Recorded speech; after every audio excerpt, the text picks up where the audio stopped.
नमस्कार दर्शक बंधु जय जगन्नाथ शुभ सकाळ मु लिपुन आज हेउची एप्रिल 19 रविवार आसंतु आजिर 20टी गुरुत्वपूर्ण खबर उपरे नजर पकाइबा तेबे प्रतिटी खबर गुरुत्वपूर्ण अटे सेथिपाई भिडियो को शेष पर्यंत देखिबाकू मोर अनुरोध किंतु ता पूर्वरु जदि आपण माने एजे हम चैनल को सब्सक्राइब करनांती ताहले एबे सब्सक्राइब करी पाखर थिबा बेल आइकन दबाई ऑल उपरे क्लिक कर दियंतु। प्रथम खबर एसबीआई ग्राहकों पाई आसिला बड़ खबर एसबीआई रे आपनक अकाउंट थिले होई जानतु सावधान।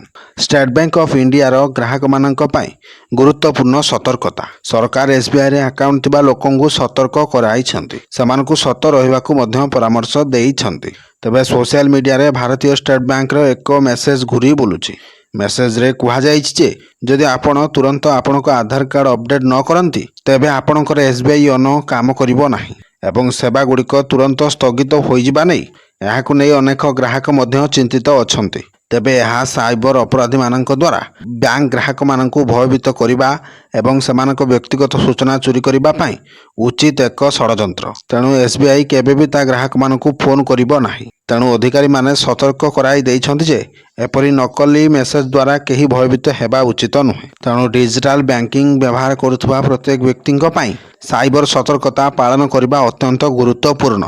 जदि आपणकर कौनसी संदेह अछि तेबे सीधा सड़क आपण होम ब्रांच को जाई सेमानक सहित जोगाजोग करबा भल अटे।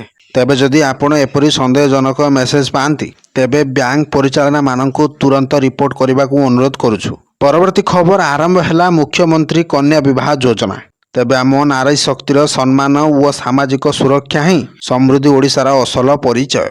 तेणु महिला कैंद्रिक विकास को प्राधान्य दे आम सरकार मुख्यमंत्री कन्या विवाह योजना माध्यम आर्थिक अनग्रसर परिवार कन्या मानक विवाह निमंते सहायता प्रदान करुछंती एवं यह अत्यंत आनंदर विषय जे तेणु चलित आर्थिक वर्ष रे एपर्यंत 388 जन कन्या शुभ परिणय यह योजना माध्यम सफलतार सह संपन्न होइछि एवं प्रतिटी नारी को सशक्त एवं स्वाभिमानी करी एक गौरवशाली तथा समृद्ध ओडिशा गठन पाई आमर एक संकल्पबद्ध यात्रा अविरत जारी रहिबो।